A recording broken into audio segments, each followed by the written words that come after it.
Alright, today I have Nivea Creme, or Cream. Nivea Creme is fairly popular right here. I'm going to go ahead and open it up so you can see what it looks like on the inside. So I'm just going to simply take my hand, simply twist it slightly, and it exposes the cream to the elements.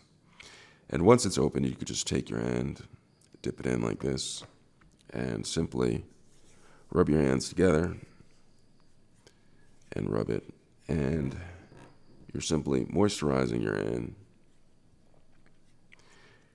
Goes in well, has a nice scent to it, leaving my hands nice and moisturized. And I'm going to let you take a look at it so you can see the product of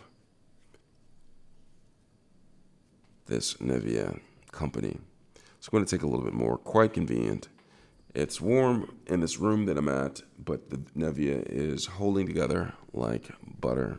I'm just going to go ahead and glide it on. Now, if you're in a cold room, the Nivea will be a little bit more stiff and therefore require a little bit more elbow grease or hand grease in order to get it to the point where it glides and absorbs in your skin perfectly.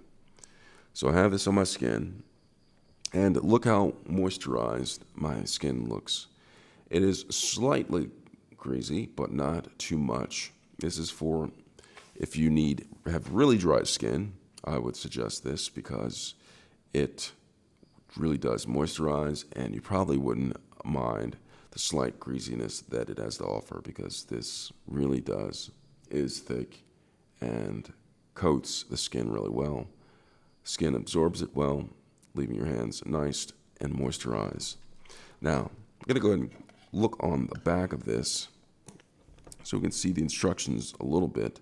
Now, they are not in English, and I don't speak German, so you'll have to read that yourself. But important that you read the instructions before using this product so you know how to use it properly without causing any harm to yourself, and so that you can apply it well and get the most out of Nivea Creme.